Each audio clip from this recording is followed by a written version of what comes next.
ติพันธ์รวมใจรักษามัคคี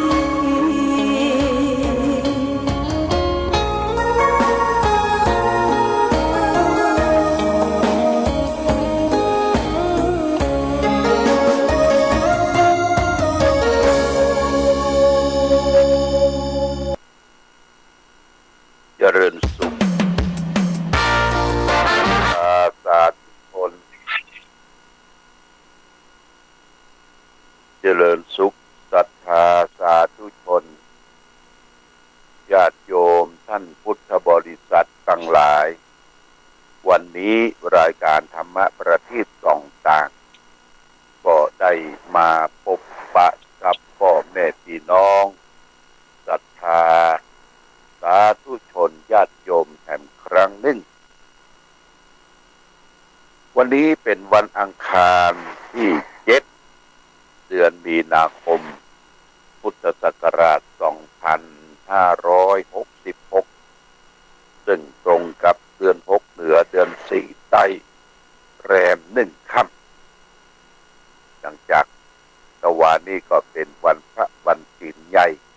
เป็นวันมาฆบูชา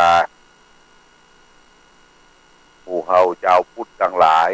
ก็น้อมวันทาอย่างคุณพระพุทธพระธรรมพระสงฆ์ได้ทำบุญตักบาตรได้ประทักษิณเวียนเทียนตอนค่ำได้ไหว้พระสวดมนต์กันเป็นที่เรียบร้อยตะวันนี้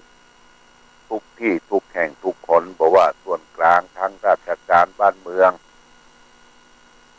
ก็ได้จัดการทำบุญตักบาตรแล้วก็ทำประทักษิณเวียนเทียนกันวันนี้เป็นวันแรม1ค่ำจัดจบแรม1ค่ำเดือน6เหนือเป็นวันที่ทางวัดพระบาทอุดมร่วมกับทางอำเภอฝางทางเทศบาลตำบลเวียงฝางและคณะตำรวจกองร้อยที่34อำเภอแม่อายจะได้มาเก็บมาทำความสะอาดเศษขยะเศษปูนเศษไฟไหม้ที่อาคารสถานที่วิหารพระเจ้าระฆังชั้นบนก็ตั้งแต่9 โมงเป็นต้นไปคณะจิตอาสาของอำเภอฝางหน่วยงานต่างๆก็จะมารวมกันที่บริเวณน้ำบ่อสาวาเพื่อได้พบปะกับท่านนายอำเภอฝางท่านปลัดอำเภอเพื่อจะได้แบ่งงานกันด้วยจัดแจงแต่งดูแลทำความสะอาดที่บริเวณวัดพระบาทอุดมสำนักปฏิบัติธรรมที่บนวิปัสสนาพร้อมกันนี้ก็จะมีเลี้ยงเข้าปลาอาหารแบบจานด่วนเข้าปลาอาหารแล้วก็มีเจ้าภาพขนมเส้นขนมจีนแล้วก็ร้านนิวสินิชัยร้านนิวสินิชัย2นี่เพื่อจะทำข้าวกล่องมาบริจาคช่วยเหลือ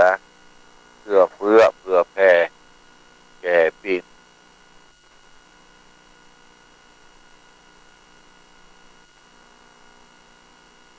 ทำความสะอาดเก็บเศษขยะเศษปูนเศษไฟไหม้อันนี้ที่บริเวณวิหารพระเจ้าระฆังก็ขอเชิญชวนญาติโยมถ้าเอาว่างจากภารกิจตั้งบ้านตั้งจองก็มาร่วมกันได้นะอาจจะมีน้ำเย็นน้ำท่ามาจุ่มกันก็มีความจำเป็นและสำคัญว่าต่างช่วยกันสร้างขวัญและกำลังใจพร้อมกันนี้ทางวัดก็ได้เปิดโอกาสให้ญาติโยมท่านสาธุชนได้มาพอไฟไหม้ มาพอไฟไหม้แล้วก็พร้อมกันนั้นก็ได้มาบริจาคให้พร้อมกันแต่ว่านี่ก็มีพี่น้องไตพี่น้องปะล่อง วันศีลวันพระนี่เปิดหยุดการหยุดงานก็ปัดปั่นกันมาพอมาคอยก็ได้จดเอารายหมายเอาชื่อจะบริจาคให้พร้อมเท่าใดก็แล้วแต่นะแต่ว่านี่ก็มีนางนวลลุงวิยะนี่20 บาทอันนี้ก็นายป้านนางป้านลุงอ20 บาทแล้วก็มีนางมอนเดือนลุงวิชะน้องสามแจ้ง50 บาทนากองลงคู20 บาทนางเม20 บาทนายตนเชียมราย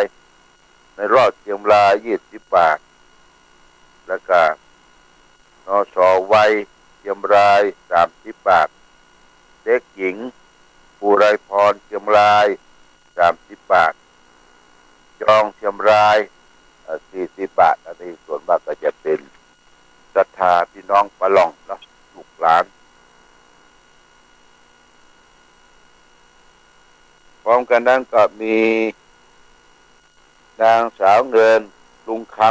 ำบ้านใหม่ของน้อย100 บาทอาจารย์แสงล่าธนบุตรต้นดุลเวียงฝาง500 บาทนางสาวจันเพ็ญโสภาบ้านเวียงหวาย100 บาทนางเกียงบ้านเวียงหวาย20 บาทนางมอนลุงปิยะบ้านเวียงหวาย500 บาทนายมีลุงอู่บ้านเวียงหวาย20 บาทนายพันจิตน้อยกว่าบ้านแม่ห้าง100 บาทแล้วก็เขียนภาษาไทยโดยอ่านมาได้เนอะ20 บาททำโบนือพอเท่าตะลุงจรีบ้านปังควาย500 บาทและนิกรนางนวลกิตติยศห้วยปู20 บาทนางองชายลุงตอนกาบ้านแม่สูนน้อย20 บาทแล้วก็นางดาวแรงลุงสอนตาบ้านแม่สูนน้อย20 บาทนางสี่บ้านแม่สูนน้อย10 บาทนายสมบูรณ์ลุงจองทางอำเภอลุงจองเนี่ย100 บาทนางสาวหญิงลุงสุแม่อาย100 บาทนางมิ้นลุงนุชบางควาย500 บาทนางแอจุมเพื่อนพร้อมบางพึ่งครอบครัวบางพึ่ง100 บาทนางเสียมรายบ้านห้วยหมักเลี่ยม50 บาทนสชื่นระปานบ้านห้วยหมักเลี่ยม20 บาทแม่อาลีชัยวุฒิบ้านใหม่ตำบลเวียง200 บาทแล้วก็มีเด็กหญิงพีรพัฒน์ชัยวุฒิบ้านแม่ใจเสือ20 บาทเด็กหญิงปริชัดน้อยบ้านแม่ใจเหนือ20 บาทแล้วก็นายชาปูชัยวุฒิบ้านแม่เสาน้อยบ้านแม่ใจ20 บาทเสาแก้ว20 บาทบุญส่งนางปิยพรบุญส่งนางปิยพรบ้านห้วยงูใน100 บาทนายแดงนางขัดสุธรรมบ้านห้วยงูในร่วมกันแล้วก็เด็กหญิงบุญทวามาจิงตะ20 บาทนายนางแสง20 บาทนางปราณีคำย้อยทำผายบ้านประแดง60 บาทและนางสาวดวงดาวหวานเพชรบ้านแฮปปี้แลนด์ฝาง100 บาท ร้อยตรีปัญญานางแสงดาวเชียงรายบ้านดู100 บาทแม่บัวหอมคำลือพร้อมด้วยลูกหลานเชียงหวาย60 บาทแล้วก็พ่อสั่งสุป้าตาลหัวฝาย100 บาท10 ตำรวจตรีธนิตพลมาริกาเสมิง20 บาทแล้วก็พระอาจารย์ประสาทพรสำนักสันดอกบัวนาคสำนักสงฆ์ดอกบัวนาคดอกสันดอยนาคพร้อมด้วยคณะศิษย์20,000 บาทนะแล้วก็คุณบุญช่วยคุณจิรภาโพธิยา1,000 บาทสมยศละวันฝาง50 บาทนางสาวละอองลุงจริงม่อนปิน40 บาทแม่ไลลุงลิต้นโชค100 บาทใช้ประการนะแม่กุยอินตาต้นโชคใช้ประการ100 บาทแม่จ่าคำลุงยอดต้นโชคใช้ประการ100 บาทแม่จริงลุงจิต้นโชคใช้ประการ100 บาทแล้วก็คุณถนอมฝาง100 บาทนายประพันธ์แล้วก็นาง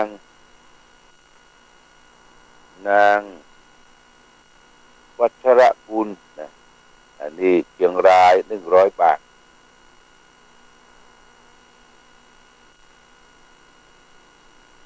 100 บาทแม่บุญขนุนทอง2 แควนี่10เป็น40 บาทนายจรสุขีพะเนานางสาวมฤดีมุ้งดีเด็กชายมณฑลสุขศรีวรรณเนาและก็เด็กชายจักรพัฒน์สุขศรีวรรณเนานี่ก็หมู่5ตำบลมังปินอำเภอฝาง1,000 บาทโมทนาสาธุเนื้อญาติโยมท่านสาธุชนที่ร่วมมาบริจาคช่วยเหลือไฟไหม้วันนี้วันที่7เนี่ยญาติโยมจะมาเอี่ยวมาแหวงก็มาดูก่อนวัน9 โมงเนี่ยเพื่อจะเก็บจะเพี้ยวนะจะปิดจะเพี้ยววันนี้เป็นวันอังคารที่7นะ7ก็เชิญชวนมาร่วมบุญร่วมกุศลด้วยกันที่วัดพระบาทอุดมน้ำบ่อสาวาก็จะมีการทำความสะอาดอย่างบริเวณวิหารพระเจ้าระแห่งญาติโยมที่ถูกอัคคีไฟไหม้ลงไปก็มาร่วมบุญร่วมกุศลด้วยกันจึงชวนญาติโยมสาธุชนทุกท่านเลยวันนี้ได้มาพบกับญาติโยมต้องขอบคุณอนุโมทนาที่ศรัทธาญาติโยมจะมาร่วมบุญร่วมกุศลมาเที่ยวมาพัดประกวาดทำความเช็ดถูบริเวณวิหารพระเจ้าระแข่งที่ถูกอัคคีภัยแต่วันนี้หลวงพ่อพระเทพมังคลาจารย์ของเจ้าคณะจังหวัดเชียงใหม่วัดชาติตอนพระอารามหลวงก็มาเยี่ยมหลังจากทุกจังใหม่ก็มาเยี่ยมมาใจอันนี้โภชนาสาธุเอาละวันนี้รายการธรรมะประทีปส่องต่างได้มาพบศรัทธาญาติโยมท่านหลายก็พอสมควรแก่กาลเวลาขอความพระศรัทธาสาธุชนญาติโยมทุกท่านให้ท่านทั้งหลายได้ประสบสุขโชคดีประกอบไปด้วยอายุวันละสุขะภระเหมือนกันทุกท่านทุกคนด้วยเถิด